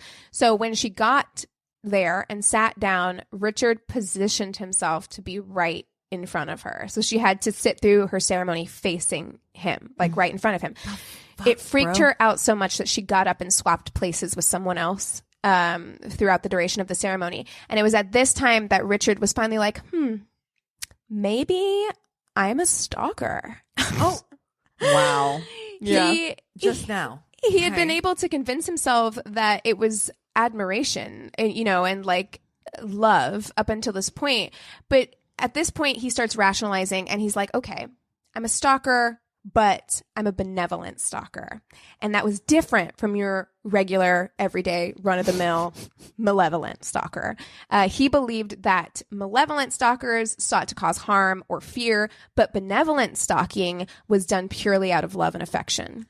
So there's a difference. Wow. And he seemed to accept this about himself. And Wow. instead of stepping back and maybe getting some fucking therapy, he decided, you know what, 6 months without calling her, I'm a benevolent stalker. I'm going to start calling her and leaving her messages It's again. who I am. Yeah. It's who I am. Yes, it's who I am. Why fight it? So she was very careful not to let her address slip, and she told everyone around her not to tell Richard where she was. But he found her new address by tracking down her mother. Found her mother on some like public something, found her address, and then was able to find Ella. And so he started sending her hand-drawn cards, one depicting Ella as a fairy tale character. He sent cards proposing to her, and one drawing depicted Ella and Richard and their 2 fictional children holding hands. Then I no. moved out of the country. Upon discovering that Richard knew where she was living, she panicked and went to the police. And again, they didn't seem to take her seriously. And she left that meeting with the police in tears. A policewoman did take her seriously enough to actually go. Of course, it was a woman. Yeah. Like the one woman in the It's room was always- like, How many stories in a row now have we been that it's been a woman that's like, oh, well, I'm going to take this she's seriously. like, I think I might take a little closer look at this. Yeah. We So need more women in the police force. Honestly, We need more women in Any a power lot situation. of positions for sure. That's what she said. Sorry. So she goes and she pays Richard a visit, and she basically is like, you need to leave her alone and stay away from her.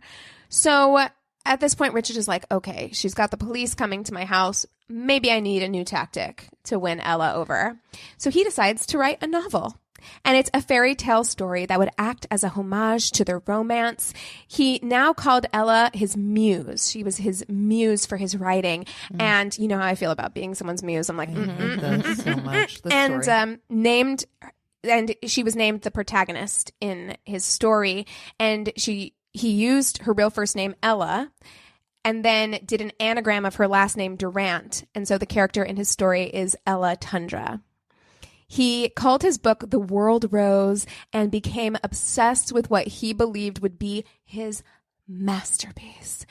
He wrote the character of Ella Tundra and fantasized about the love between the main characters. And he said it made him feel close to her because he was able to kind of like live in this fantasy where the two of them could be together.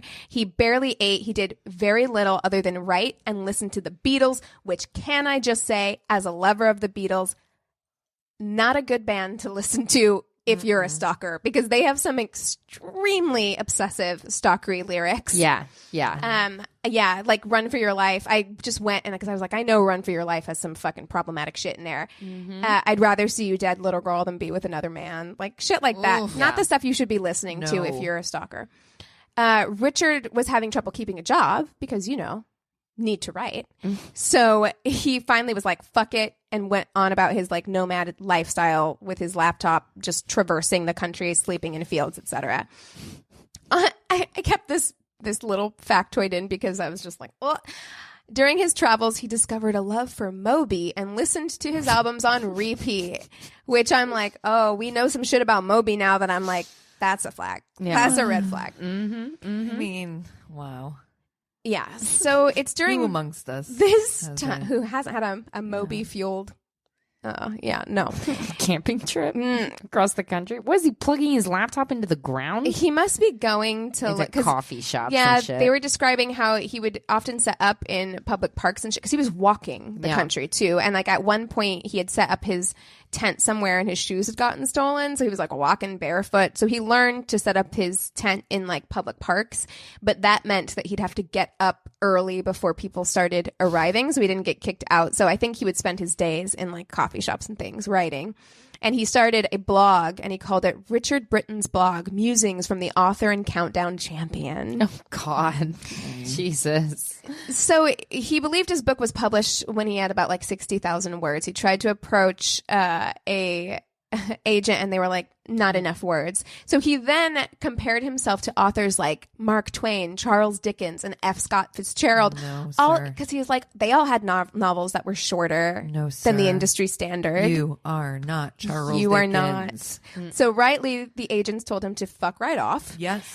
Because he was unwilling to edit his masterpiece in any way. So he joined a community called Wattpad, which was a place where users could upload writing for review and critique. And that sounds like a great place for him to get feedback. Exactly. I'm sure he was going to take it constructive criticism really maturely. Yeah. So I can't wait.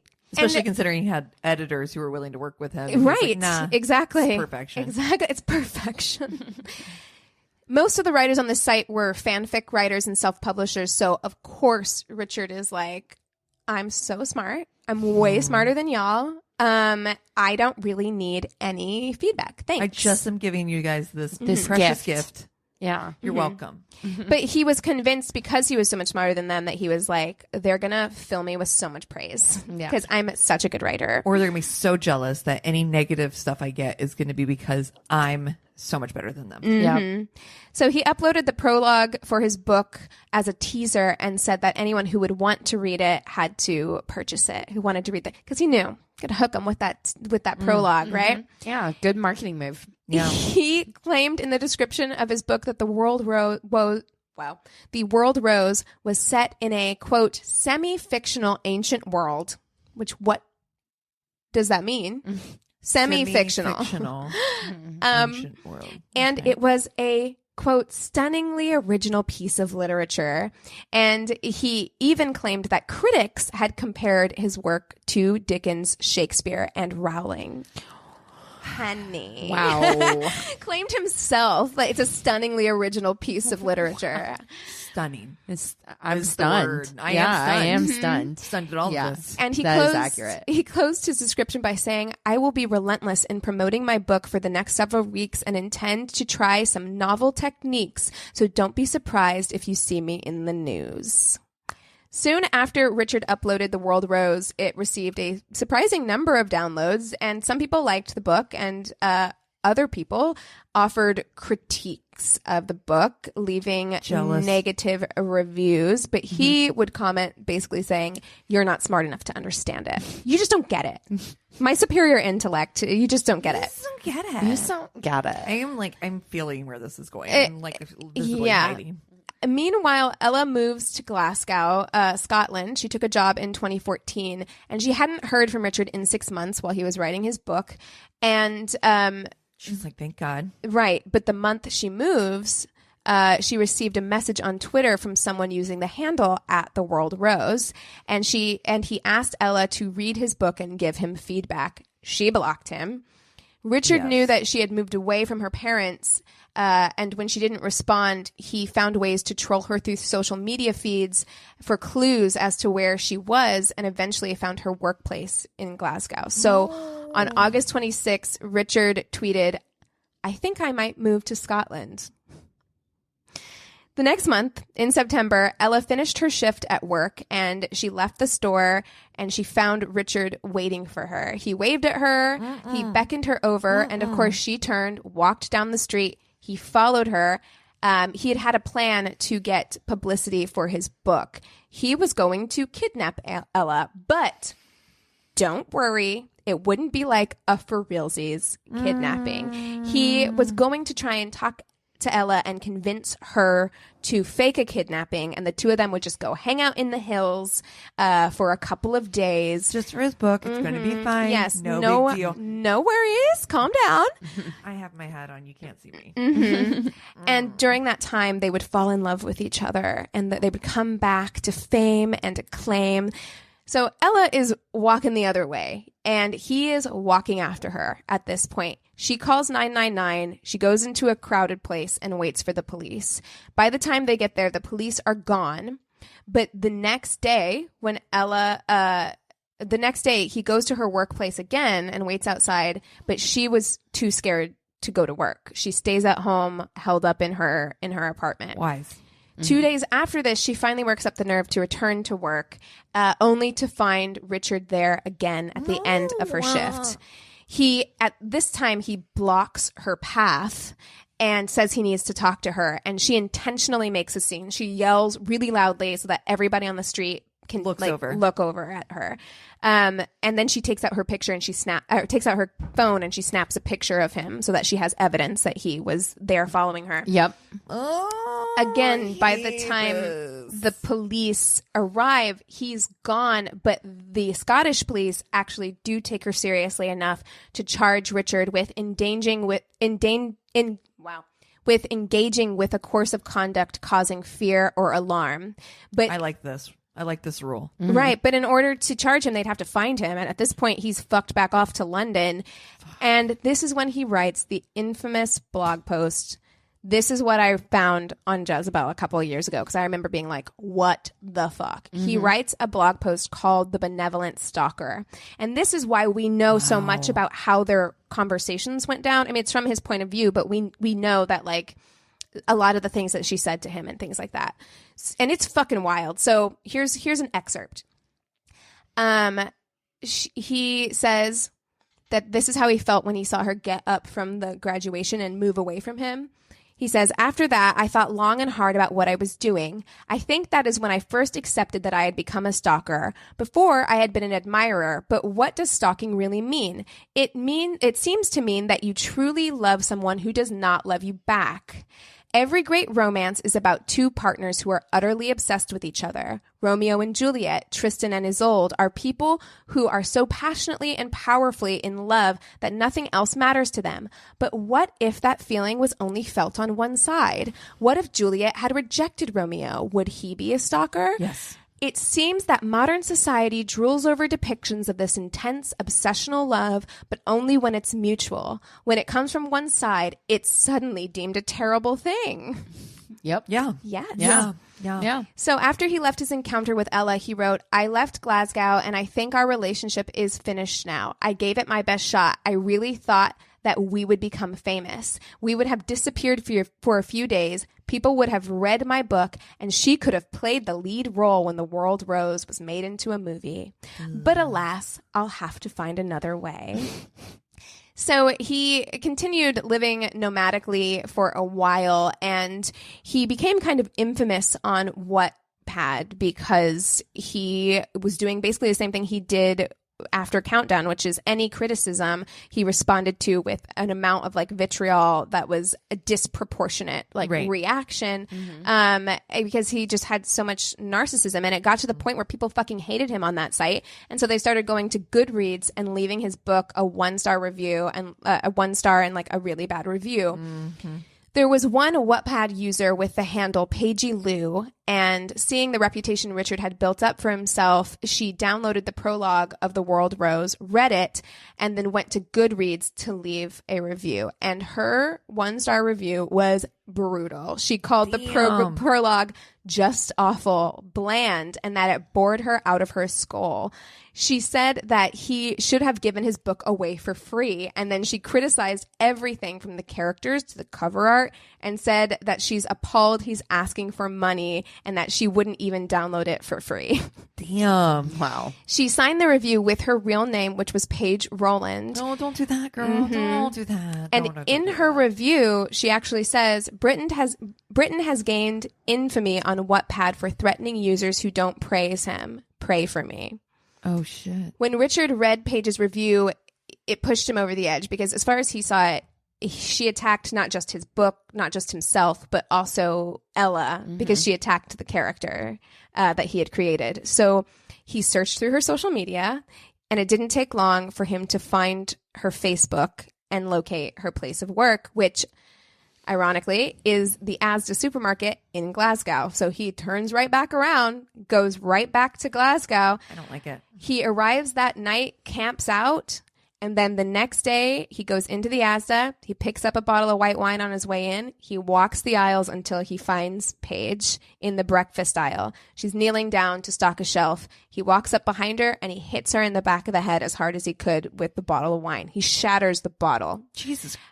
Because people were they were like, what happened? Because they get there, there's glass everywhere, and they're like, oh, she must have hit her head. Like stocking came up and hit her head. But then they were like, she's in the breakfast aisle. There's no glass on any of these shelves. And it's obviously smelling like wine, and there's no wine on this aisle. So she was rushed to the hospital. She had a deep wound in her head that needed a ton of stitches. You can see the pictures of her wound. Good God. She recovers, and when she recovers, they have her look at the CCTV footage, and she's able to identify him from his picture on Wattpad. And he had at this point fled back to England. He eluded police for a while because he didn't have a permanent residence, so there wasn't a way for them to kind of find him. But they eventually tracked down his cell signal and arrested him. He was charged with the attack and finally at this point, charged with stalking Ella Durant. He pled not guilty and was released on bail, which I'm like, oh, that seems unsafe. Yes, definitely. He started seeing a psychiatrist at this time. And in the UK, they don't immediately release people's names when they've been arrested for a crime. So people had no idea that this was the same person who, at this point, Jezebel had picked up the benevolent stalker and done an article about it, and other news outlets had picked it up as well. So it went like worldwide viral, and people had no idea that he had been charged. And I went through today and looked at some of the original posts. Ella actually is on there because at this point he hadn't been convicted of anything, and she's telling them, please take this down because you don't understand, like, he's delusional and he might read this and might think that it's some kind of message that's being sent to him. So I want you to remove it. Yeah. And Could you fucking imagine? yeah, it's honestly. and those comments are still up.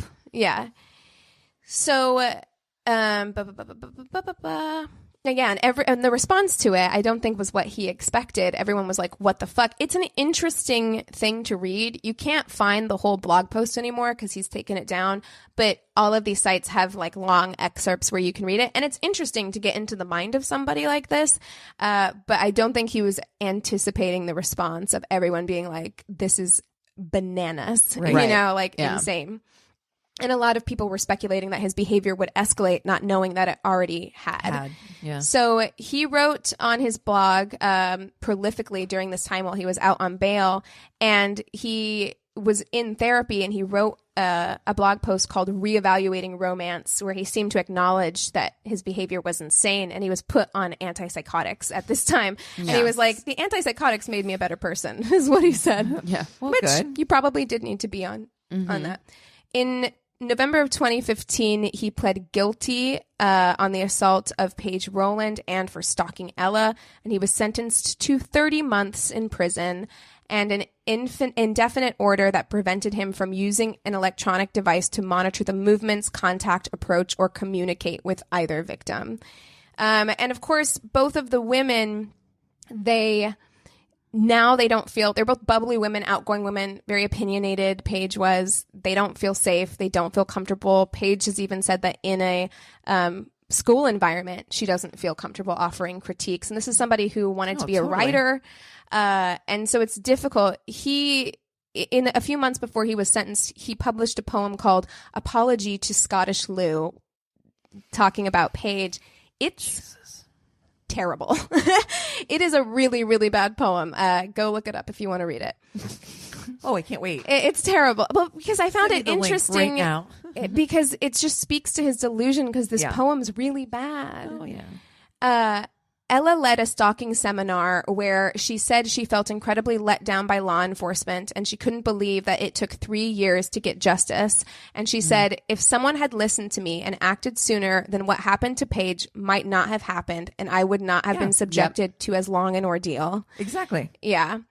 So she became reclusive after that. You actually can't even find pictures of her. Like, you can find pictures of Paige Rowland and, of course, pictures of Richard Brittain, but you can't find pictures of Ella on the internet. Yeah, I haven't been sure able to she's find not anything. on social media. No. Yeah, she's like, nah, fuck all this. Yeah. Richard got out after serving just 15 months of his sentence, and he was back to posting online in 2017. He talked about, when he got out of jail, he talked about how he watched a lot of Dexter in jail. So that seems like a thing criminals shouldn't have access to. Oh, I Jesus. just don't think that's probably a good show to be showing. No, and The World Rose, if anyone's interested, is still available for purchase on Amazon and other sites. So Super all set. I'm not giving him a fucking dime of my money or a minute of my time because he seems worthless. sorry that was so long, but It's just a lot of information. it's a lot Yeah. of stuff. Wow. God, man, obsession Goodness. makes me So gives me scared. stomach so cramp. nervous. Yeah. Scary. Makes me so nervous. Well, because we back to back, we don't really have like what we're watching. I saved. I did too. You saved. I saved too. Aw. Yeah. Buster Browns. I was in Canada, in Calgary last week, and first of all, I love Canada. I love Calgary. It's actually one of my favorite cities. It's shocking to me because I've been all over Canada. I've been to Vancouver. I've been to Montreal. I've been to Toronto. I've been to everywhere. Calgary actually is the one place that I don't know if I just get lucky with the people I'm there with, but they have the best food of any place that I've been to. It's my favorite. Now I want poutine. Oh, well, yeah, I'm just everybody's starving. got that. Yeah, but I'm so hungry. Me too. I'm so starving. But anyway, so I was there, and on Netflix, and when you're in Canada, there is a show that's called Baroness von Sketch. I know you've been talking to us about and it this. is so fucking hilarious, and it's something I'd already seen before. I've seen it in Canada before, and I'm like, I can never fucking get it in the States. Well, we just found out that you can get it on the IFC channel on demand. So Nice. FYI, if you have not, you must immediately, if not sooner, go watch Baroness von Sketch. It's fucking hilarious. Awesome. Totally. Last night, Anthony and I were like, we really want to watch something scary. But of course, being me, everything that I own, and I own a lot of movies, I've seen them all. I've seen all the scary movies. So we bought Ready or Not, which is one that I had wanted to see. I'd wanted to see it like when it was being advertised, because I was just like, What is it? Delightful. It came out, I think, in the summer, and it's like a woman who gets married. So you might have seen all the imagery where she's like in a wedding dress. Oh, right. And then the family Tries to kill her. Oh, Yes. yeah.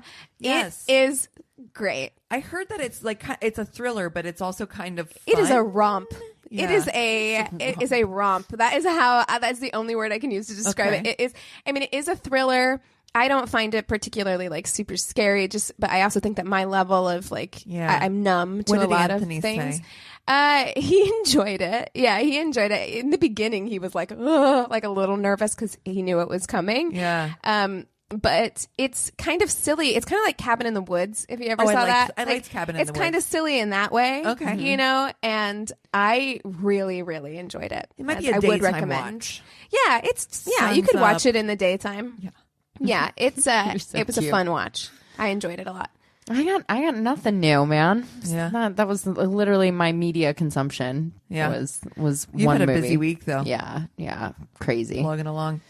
Yeah, well, if you have something that we should watch or you want to just reach out to us, go to our one-stop shop of a website. It's myworstdatepodcast.com. You can join our Patreon, our Facebook group, or you can just reach out and say hi. And thank you so much for listening. We love you. Cheers.